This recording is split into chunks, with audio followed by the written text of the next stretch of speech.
This is a short presentation to follow up on our weak acid slides showing the analogous method that we handle weak base calculations. Of course, a weak base is one that does not 100% dissociate in water. Ammonium hydroxide is the most common weak base that we will encounter. Bases in water produce a preponderance of hydroxide ions. For example, ammonia gas in water equilibrates with ammonium ion and the hydroxide ion. For the solution, the ammonium hydroxide breaks up into the ammonium ion and the hydroxide ion. If we apply the equilibrium constant, we get K for a base. We'll call that K sub B. And that's going to be equal to the product of products divided by the product of reactants. In this case, the ammonium ion here and the hydroxide ions are the products, and the ammonium hydroxide here would be the base. And it's mostly undissociated. So ammonium times hydroxide concentrations divided by the ammonium hydroxide that is still dissolved in the water at equilibrium. Now, just to remind you of the Allier diagram, from Kb, if we want to find the hydroxide using a familiar method, from the hydroxide ion here, the concentration, we can find the pOH using the same method you use with your calculator. And from the pOH, you find the pH by subtracting 14 minus the pOH, because the pH plus the pOH at any one of these points is going to be equal to 14. Here are some bases and some KBs that go along with them. You can see 1.8 times 10 to the negative fifth for ammonia, and then a lower KB for pyridine and hydroxylamine, a higher Kb for methylamine, the hydrogen sulfide ion, which reacts with water to form hydrosulfuric acid and hydroxide. So this is actually, if you know, a hydrolysis reaction. Now, what is the pH then of a 0.25 molar solution of ammonium hydroxide? Well, we've set up our equation as always, and now Kb is the ammonium times the hydroxide divided by the ammonium hydroxide at equilibrium. This is our rice table. We start off with 0.25 molar ammonium hydroxide. There will be a change, which we will call X, and at equilibrium that 0.25 minus X. We are going to assume, this is our assumption, is our first approximation, that taking X away from the molarity, the initial molarity of the ammonium hydroxide, still leaves 0.25 molar.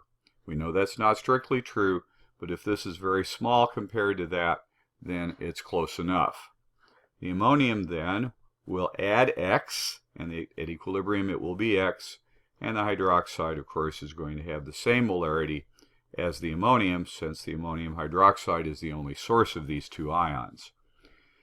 We then go to the math. The hydroxide then, this is equal to that, so we can call it hydroxide squared, is equal to Ka times the ammonium hydroxide equilibrium, which we're assuming is still 0.25. And that, of course, means that we multiply 1.8 times 10 to the negative fifth, Kb actually, times 0.25, and that's 4.5 times 10 to the negative sixth. We can then take the square root of both sides, and we see that the hydroxide concentration is 2.1 times 10 to the negative third molar. The pOH then is 2.68, and the pH is 14 minus that, or 11.32. The pH ought to be higher than 7 because we're dealing with a weak base. We can, from the pH, determine the concentration of a hydrolyzing salt. A solution that's made by adding solid sodium hypochlorite. You see something like this maybe calcium hypochlorite in swimming pool pellets. We want to add enough water to make 2 liters of solution, and we see that it has a pH of 10.5. Calculate the number of moles of sodium hypochlorite that were added to the water. So this is how you do that. The pH and pOH add up to be 14, so the pOH is 14 minus 10.5, or 3.5.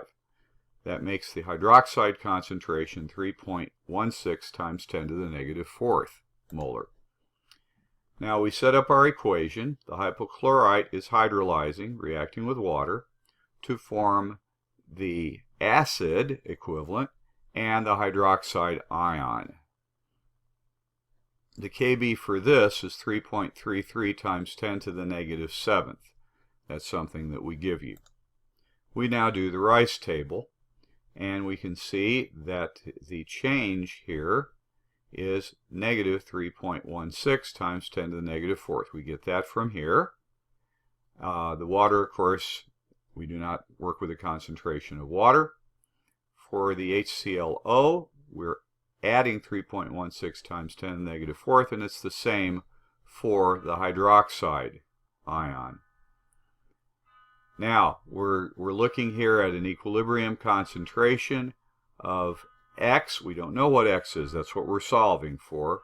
Minus 3.16 times 10 to the negative 4th. And the equilibrium concentrations here and for the hydroxide are 3.16 times 10 to the negative 4th. We transfer this table here to show you the math. Our Kb of 3.33 times 10 to the negative 7th now is here. The Kb, of course, is this, HClO, times the hydroxide divided by the hypochlorite ion. And so that's 3.16 times 10 to the negative 4th from our table, squared, because this is equal to that. And our equilibrium concentration of the salt is X minus what we lost, 3.16 times 10 to the negative 4th. That's equal to the equilibrium constant. How do we go from there? Well, now you can do a little simple math, rearrange all of this to show X is equal to 3.16 times 10 to the negative 4th squared divided by the equilibrium constant plus 3.16 times 10 to the negative 4th, and that's equal to 0.30 molar.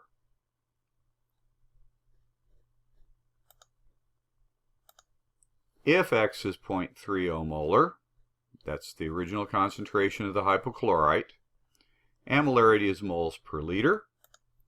Since the volume is 2 liters from our problem, moles is equal to molarity times volume, so we have 0.30 moles per liter times 2 liters. 0.60 moles of sodium hypochlorite were added to make this solution. The mass is then 0.60 moles times sodium, chlorine, and oxygen added together, 44.7 grams of sodium hypochlorite would be needed to make this 2 liters of 10.5 solution. Hope that's helpful to you and gives you some patterns to do when you're solving similar problems.